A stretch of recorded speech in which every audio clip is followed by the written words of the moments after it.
Okay, hello everybody. Welcome.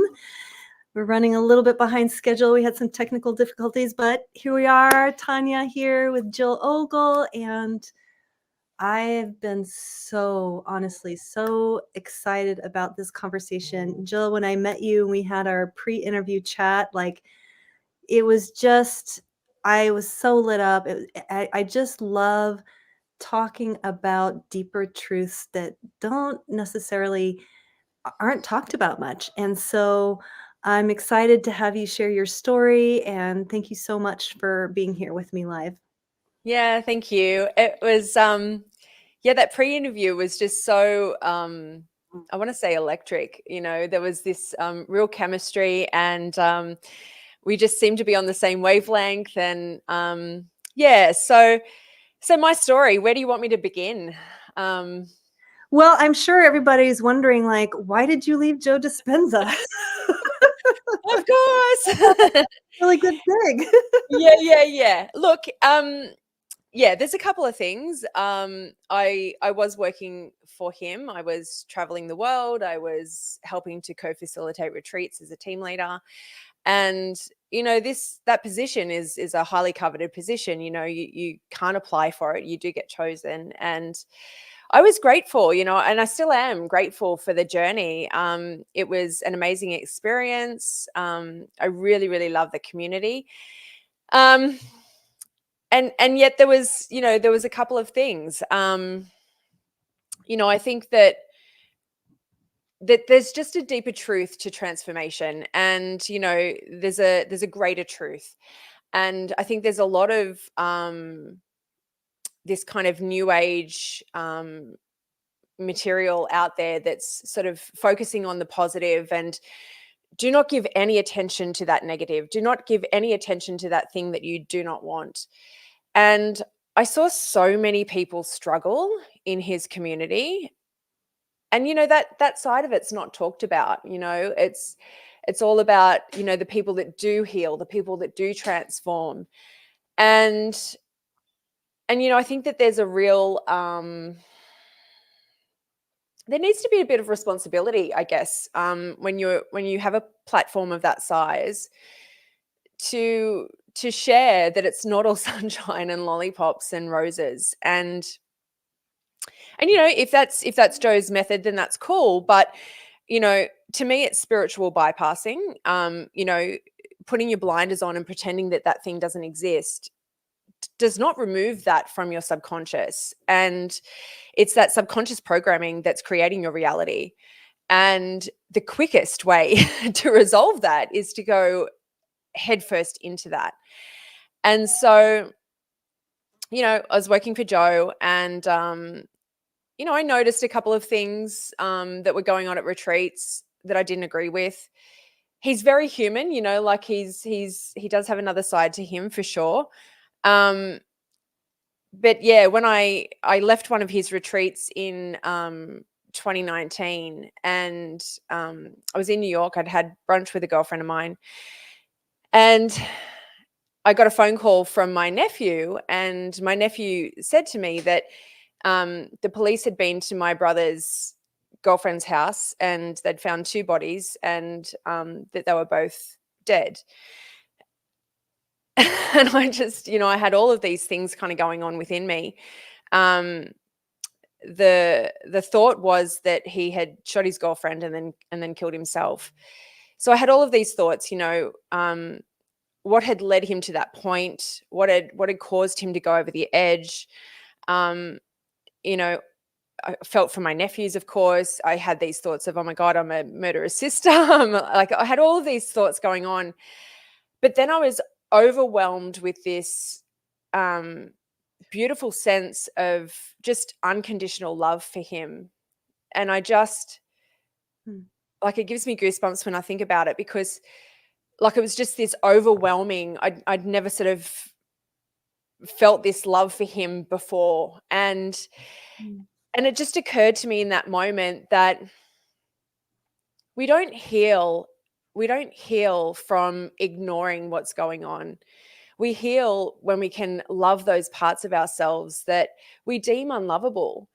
And, he's he's evidence that, you know, if you keep suppressing your stuff, your emotional content, that it does come out in another way.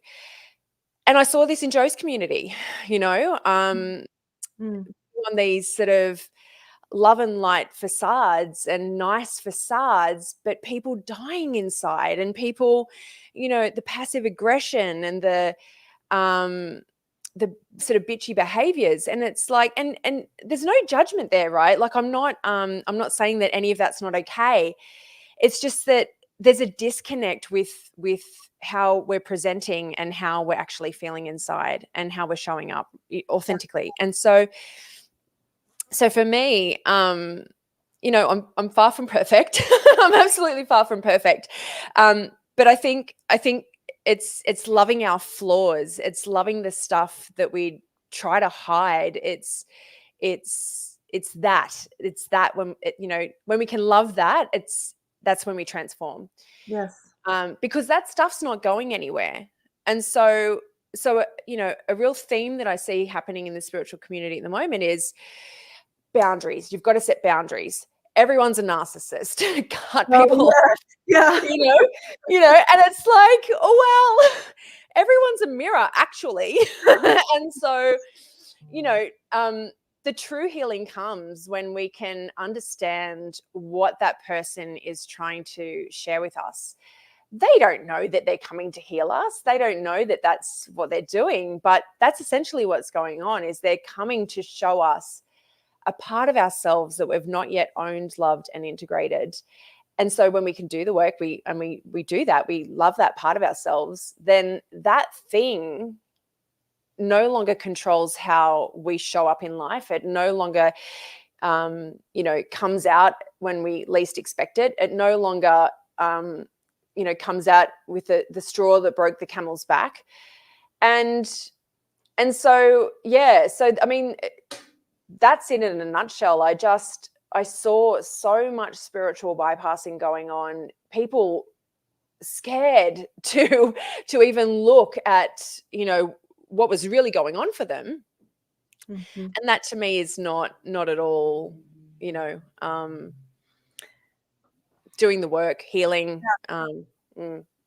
Yeah, I can't agree more. In fact, when I was living in an ashram, I went into the ashram thinking, oh, this is going to be a peaceful place, right? Because it's all about yoga and meditating for peace, and you know, and there's an organic garden, and everybody's meditating and doing all these wonderful things. Oh my goodness, Yeah. the amount of, how do I say, just people's shadow and stuff, and inability to face, like to actually, again, the spiritual bypassing, Mm. to have a so-called, you know, leader in that organization, just the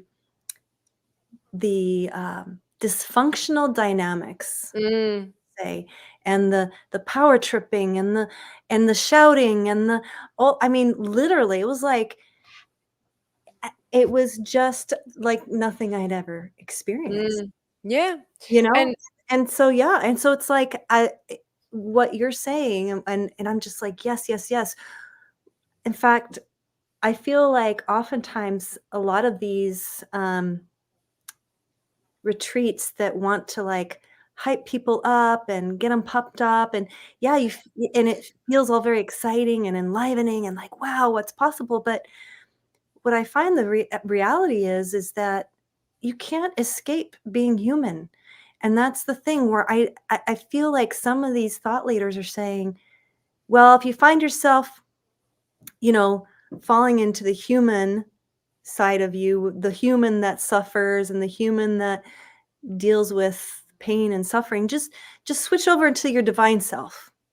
Just flip into the divine self. And you know, you have a choice. You can either choose the human or the divinity within you. And I'm like, but wait a minute.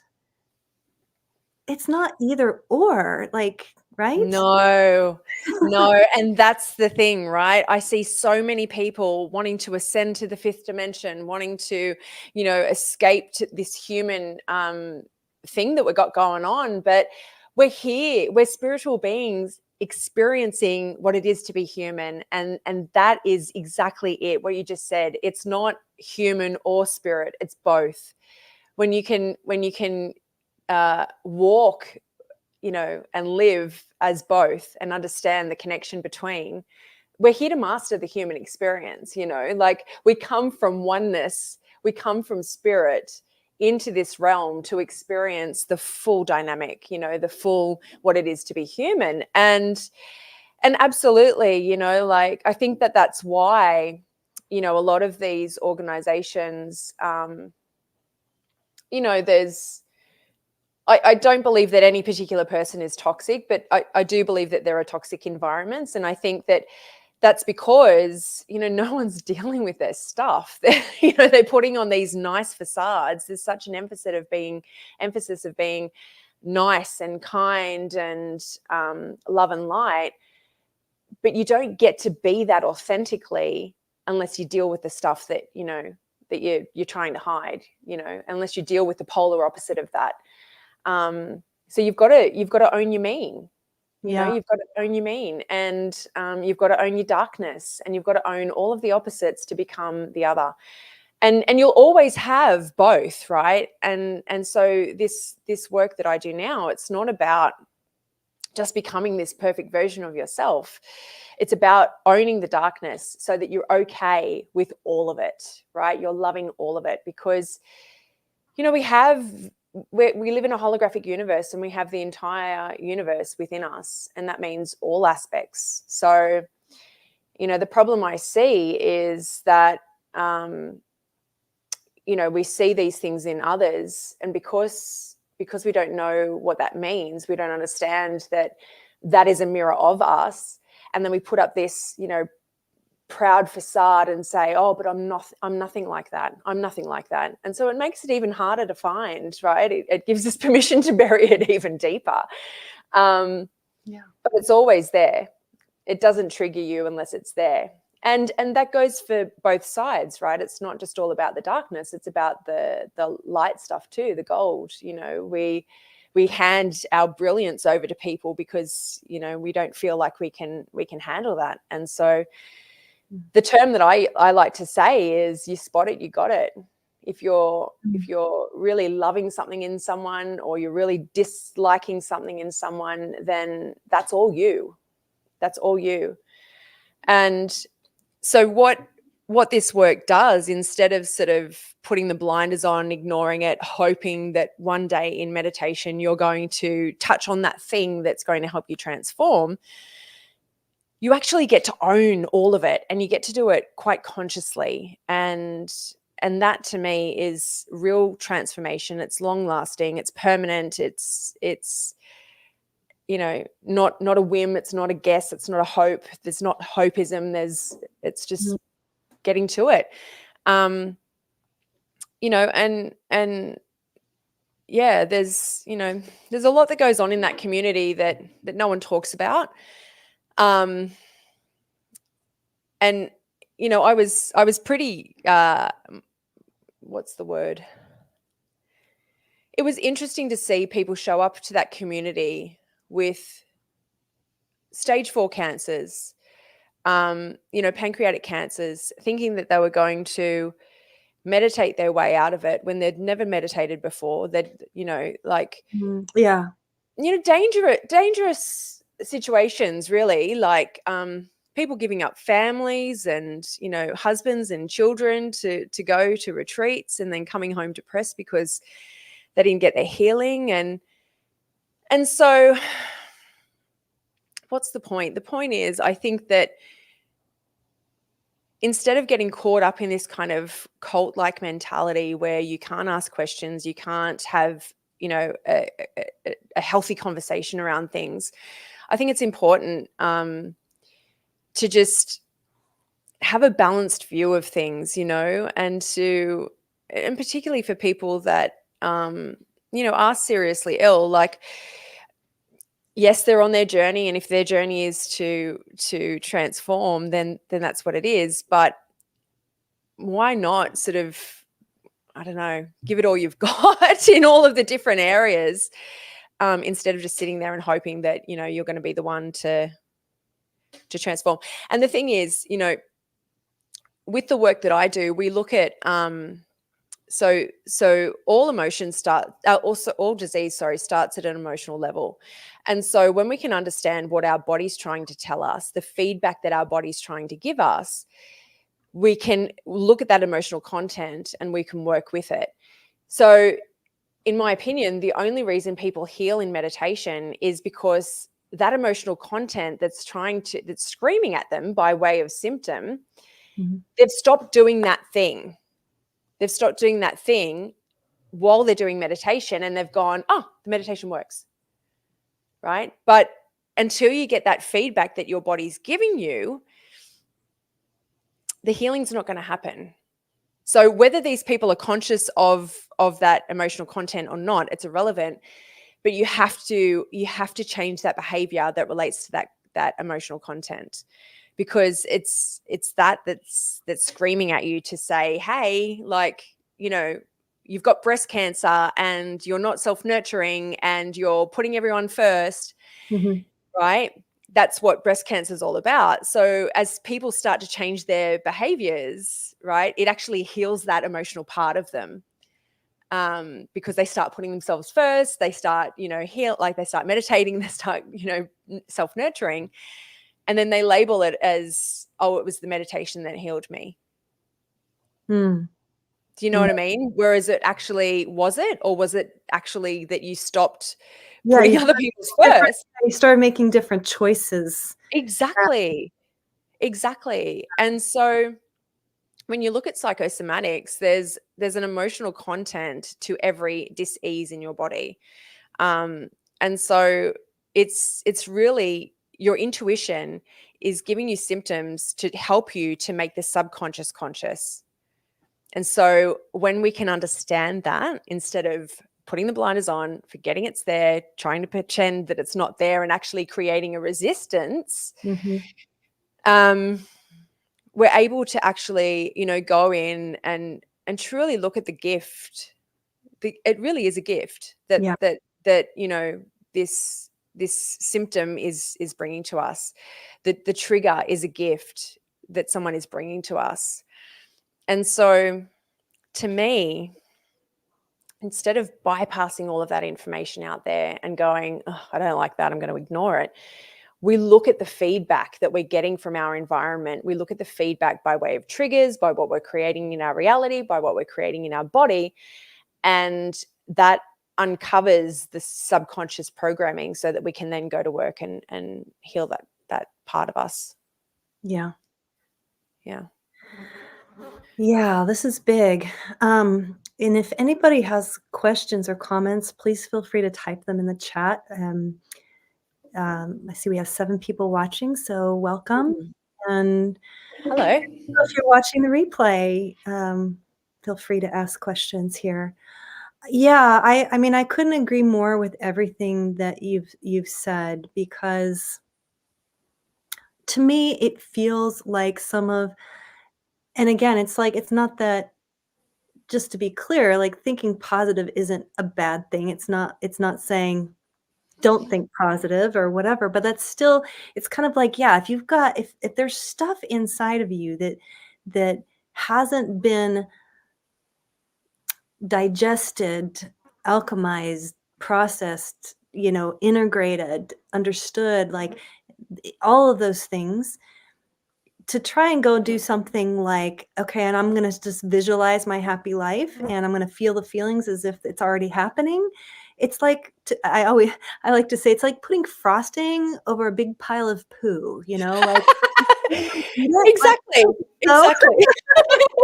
If I can be crass, it's like rolling a turd in glitter and expecting it to be a birthday cake. It doesn't happen, you know. And it's true, right? And look, yeah, just to comment on the whole positive thinking thing, the thing that I see people that messes people up big time is this whole positive thinking track, and like, I'm just going to think positive, I'm just going to think positive, and then they crucify themselves when they're unable to maintain that. But the thing is, the law of polarity states that, you know, positive and negative are the same, on the same thread, right? And they're inseparable. So if you're experiencing positive, you're going to experience negative. It has to happen. It's a universal law. And I teach this in my cosmic law framework. It's a must. It has to. So if anyone's out there thinking that, you know, that they have to be positive all the time to heal or to create a life that they love, it's impossible. And no one is. There's not a person on the planet that is positive all the time. It's Not just a single person. Not a not a single single person. person that I can think of. I mean, not even Jesus, for crying out loud. I mean, he got angry. You know what I'm saying? Like, it's like, let's be real here. There is a human. We are human, and Yeah. so you can't escape it. Yeah. We're living this human life for some part of some bigger plan that we don't Mm, fully understand yet. mm, Maybe we will someday. I don't know, but mm. here we are, right? And Yeah. so, um, And yeah, it's, yeah, and that polarity, you can't escape it. It's, you can't escape it. I You mean, can't escape it. I can say that I remember one sage from India saying, someone had asked her the question, like, "Well, what do we do about evil? All the evil in the world." And I thought her answer was so brilliant. It's like, well, the um, it's also if the God created everything, evil is also Yes. God, and so the divine knows how to use evil for good, even though we can't see it. We in our human being, evil is evil to us. Unquestioningly, but there's some bigger picture, and that is also inside of us, we have the dark and the light within us both. Yeah. So, yeah. And totally. And life's a paradox, right? You know, we think that to not be those things, we've got to be the opposite. But it's actually not that way. And I was reminded of a story recently of the cow and the buffalo, and you might have heard this, right? When a storm is coming, the cow and the buffalo, they're both animals that can actually sense it. They can actually sense when a storm's coming. Mm. And so what the cow does is the cow sees the storm and it runs away from the storm. And it runs and runs and runs until it gets exhausted, and then it collapses.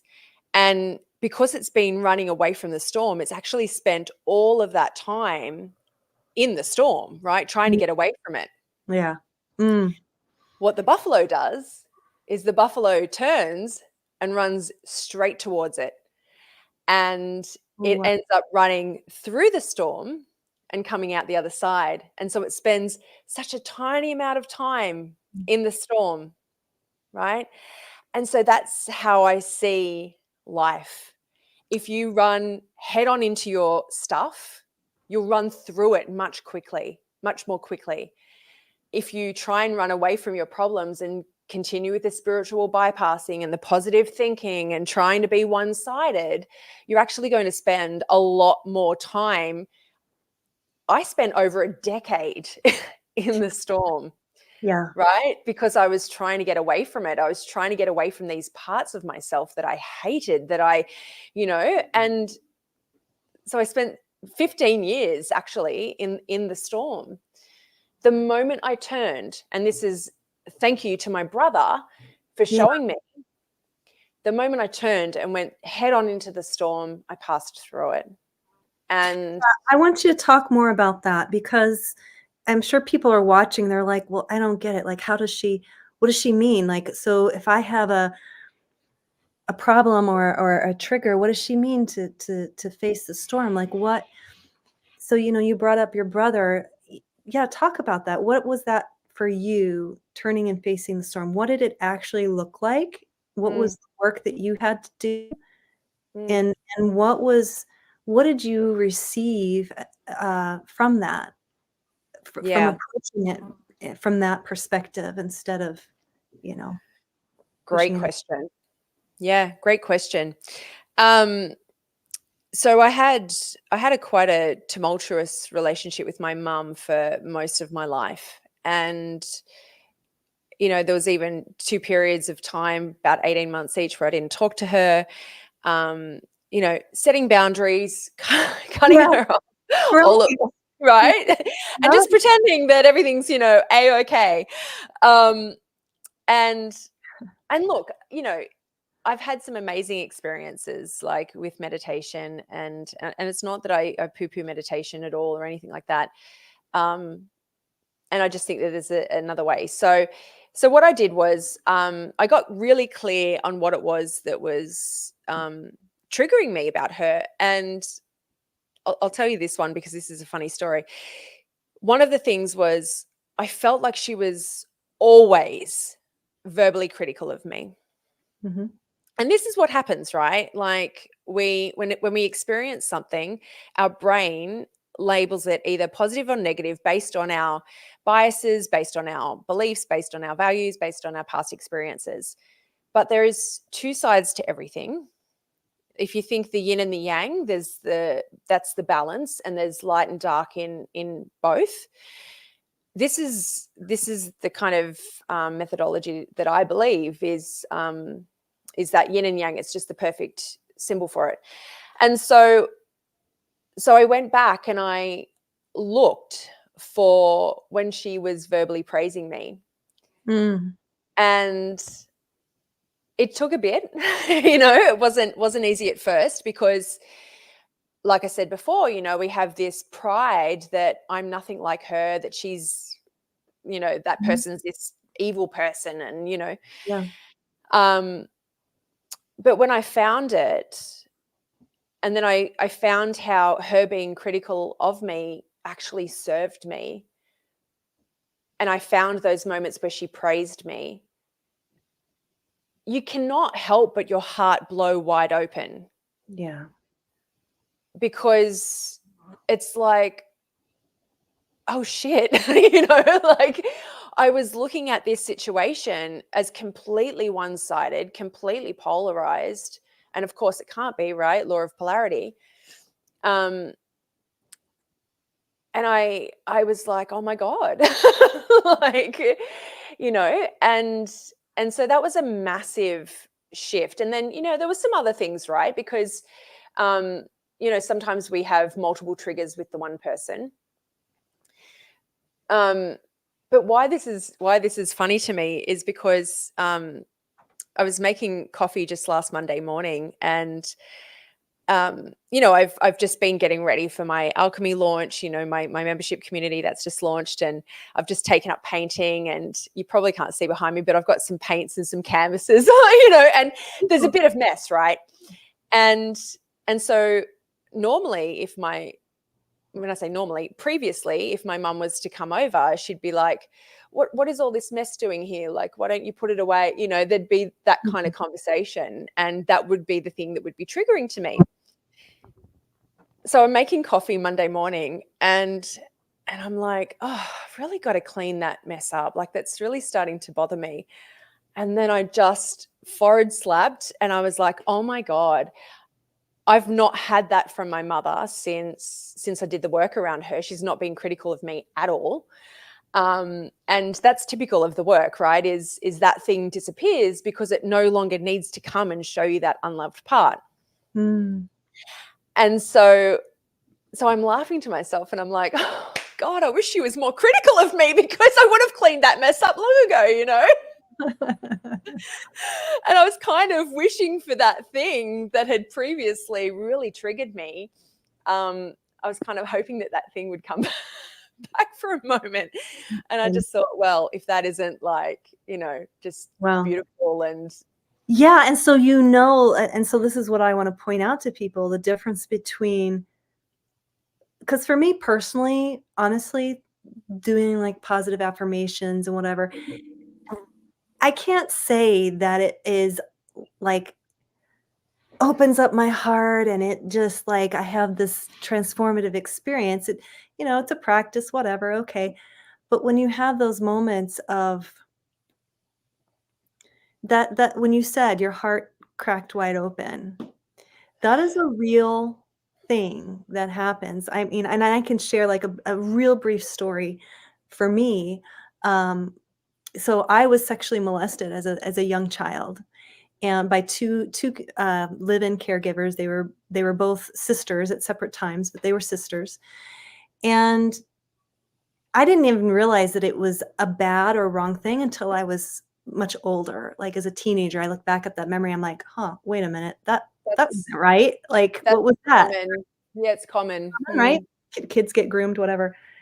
And and it really was just, and I never really actually have dealt with that memory other than I think, much later in my life, I realized, oh, that's probably where my people pleasing tendencies began, right? Somebody wants you to do something for them, you do it. You don't even question whether it's something you want to do or not. Mm, So I was just kind of in this, um, asking the question to the divine, to God, okay, where did this people pleasing start? And it brought me back to that memory. And I thought, and so I'm seeing this image in my mind, this memory. I'm like, okay, what do I do here? Do I just like kick them to the curb? Do I create like, do I, um, yeah, just kick the crap out of them? What, like, but that wasn't there. And I was like, and I could feel that small, still voice, like, no, no, no, that's not the answer. I'm like, okay. So, and then I just kind of let go and allowed the scene to unfold. And what I saw was me leading them down. Well, first I saw them and their family and their ancestors. And I obviously knew as an adult that the same thing happened to them, obviously, right? That's what typically happens. And but in this experience I was having, in this visualization for myself, and it just happened spontaneously. I led them down to the river, and it was just, okay, well, I'm gonna wash you clean. And in that moment, the tears started to flow. My heart, my compassion, my ability to just see the divine in them, and that they too were hurt. Like I had imagined, like with your brother, the same thing. It's like, wow, this is a person in pain, and there's actually they're not bad people. And we so often want to just say, okay, that's a bad person. And yeah, it comes up in family constellations too, when yeah, parents get divorced and the dad's a deadbeat dad. Oh, you're bad, your dad's a bad dad, and the child's mm, going like, oh my God, like I shouldn't love my dad. And mm, in times of family constellations, that's one thing we do is say, okay, actually I see your dad in you, and that's a good thing. mm, You yeah, know? Not to demonize. We do all this demonization and, like you're saying, setting up the boundaries and pushing, pushing, pushing, when actually if we can, yeah, look a little more closely, that experience of the heart actually opening is so I guess I wanted to point that out to people that are mm, watching, is that and correct me if I'm wrong, but that's how then you have a knowing that, oh, it's a new realization, and there's an actual transformation that happens in your being, your energetic body, and then the healing, the subsequent healing that happens yeah. from. And it's a somatic response, right? Yeah. So that to me is that there is actually a shift in your subconscious programming, and that's a somatic release. Um, when you and thanks for sharing that story. And this is the thing, right? Like hurt people. And, I know that I've been like that in the past for sure. And so to me, the answer isn't to keep hurting people that are hurt, right? Or that are hurting. It's to actually uncover what they're showing you and to love them, right? We transform this world by loving them, not by condemning them. And, people that are setting boundaries and removing people from their life and not doing the deep work, man, you are missing it. You are really missing it. There is so much beauty that is hidden in the dark. And there is so much beauty in the divine matrix and how perfectly orchestrated it's all been for us Yeah. to get here to this very moment. And I'm not talking about lip service. I'm not saying, oh, everything happens for a reason. No, let's go find the reason. Like, let's actually go. I would, yeah. And Yeah, I'd like to bring up a question for you, because I think a lot of people are going to say, "Oh, but what if, well, what do you mean? What if someone's like beating the crap out of me? You're telling me I'm supposed to turn around and like give them a big hug?" Like no, that's going to bring it. So yeah, clarify the difference, because there's something there that needs for to, sure. yeah. What I find is, I mean, absolutely. If you're in a situation where you're being physically harmed or emotionally harmed, you feel like you're not safe, Yeah. then by all means take yourself out of that situation. Yeah. I often say to clients, if you're in the battlefield and you're having grenades thrown at you, you Yeah. kind of want to get out of that, right? Yeah. Um, and once you're off the battlefield, once you're out of that situation, it's time to do the work to heal. Because no matter what that situation, there is something in there for you. Absolutely, 100% of the time. Yeah. And, in situations like this is where the pride will really be strong. Yeah. No way. I've never done anything like that. And it's always there. It's 100% of the time. Might be in a different form, where you've ended someone's life with your words, where you've, right? So there's a nuance, but it's always there. Like, you can say, I'm not a murderer. I'm not, well, where did you take someone's dreams away? Where did you end their life verbally? Where did you, right? So, Yeah. Yeah. right. So we start to look at different forms and how Where have really you done the same? Where have you been the same person, done the same thing to done varying the same, degrees? done the same thing. Yeah. And, and like I say, it's always there. It's 100% of the time. It might be in a slightly different form. And it's not about making that okay. It's not about making you then wrong. It's about saying, you are a reflection of me. I'm a reflection of you. I'm going to love these parts instead of loathing them. My self-worth then increases. My self-love then increases. My love for the other increases. And the world transforms. Yeah. Absolutely. Because, instead of condemning and, putting people down and crucifying and, building ourselves up and, Mhm. anyone in life that walks through life with this kind of inflated sense of self, it's because they feel completely inferior. Mhm. A bully is someone with no self-worth. And so, but people don't, again, we're not taught to look at things like this. We're taught to just look at the surface and get rid of it and throw it away and stay away from me. And Yeah. it doesn't work. Yeah. It Yeah, doesn't work. because you end up just attracting the same thing over and over again. I mean, that's Mhm. what I could say in my life when you talk about the bully.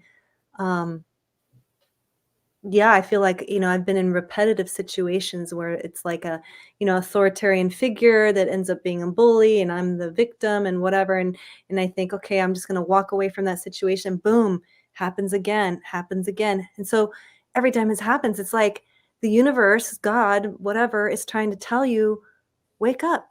Yep. You are creating this. Yep. Who do you need to be so that you're not having this experience over and over again? Right? Yep. Absolutely. And, so I would get specific on what exactly they're doing, and then I would find where you've done that. Mm. And that will take them out of the pit. You'll stop thinking they're the bully, they're the problem. Right, you You'll stop take, being a victim. Yeah.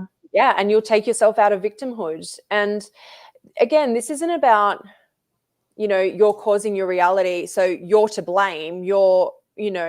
It's not that. It's to me, it's the most beautifully empowering thing to take radical responsibility for my life and my creation, because then I can do something about it.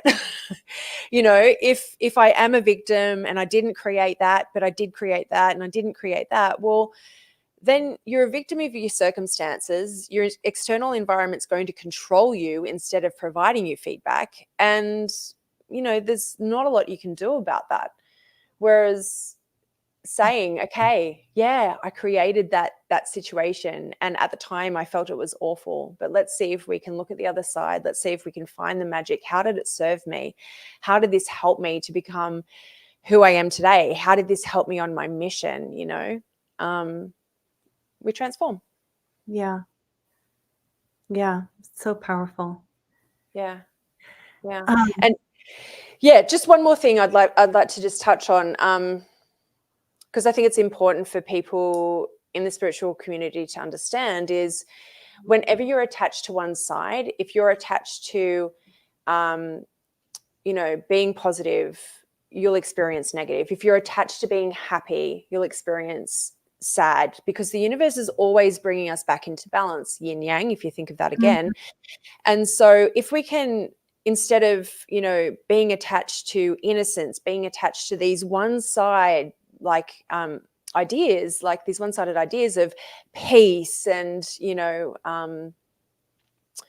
happiness and bliss and all of this, the universe doesn't have to bring in the other side of war and, sadness and depression to balance us out, because that's what's happening, right? We're swinging too far one way. Yeah. And so the universe brings in the other to bring us back into the middle, to bring us back into balance. So that is an essential lesson as well. If people can really understand that, you'll move through life in more alignment, and you'll get off that emotional roller coaster. And it's just life becomes like a deeper acceptance for all the experiences in life, because obviously you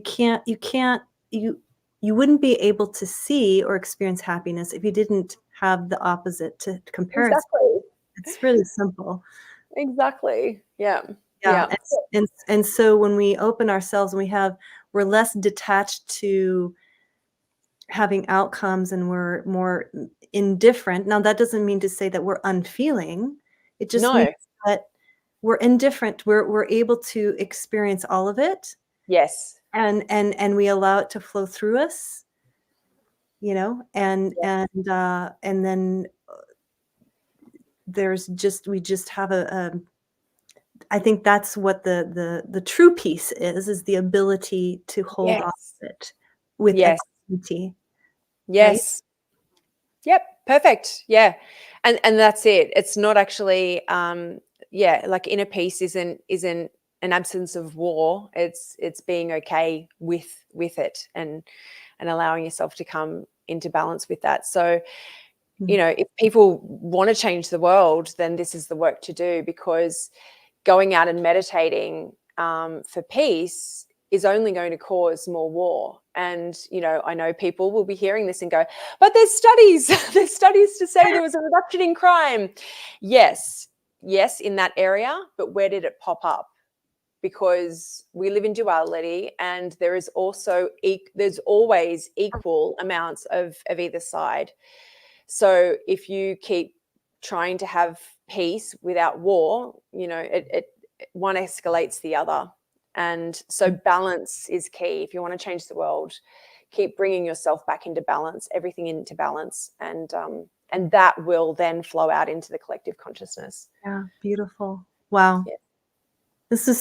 Thank you so much, Jill. This is such a powerful conversation. I hope people have been leaving comments.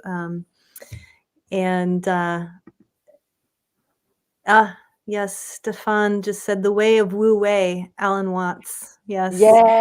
Yes. Yeah, beautiful. So everyone, you can find Jill at jillogle.com. Is there any announcements you want to share, or anything more before we say goodbye? Look, I just want to say that if you are struggling doing Joe's work, or Abraham Hicks, or any of these that are kind of leading you to a one-sided reality and to ignore the other side, it's okay. It's okay to not be that all the time, to not be positive all the time, to not be in the vortex all the time,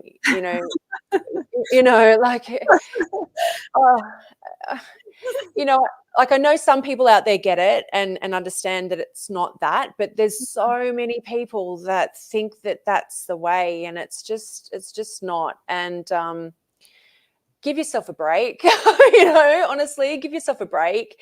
You don't have to be that. And yeah, if you do want to understand my work a little bit more deeply, I have a Facebook group, Awakened Conscious Creators, or you can add me on Facebook, visit me via my website, and I'll help you. I would love to help you.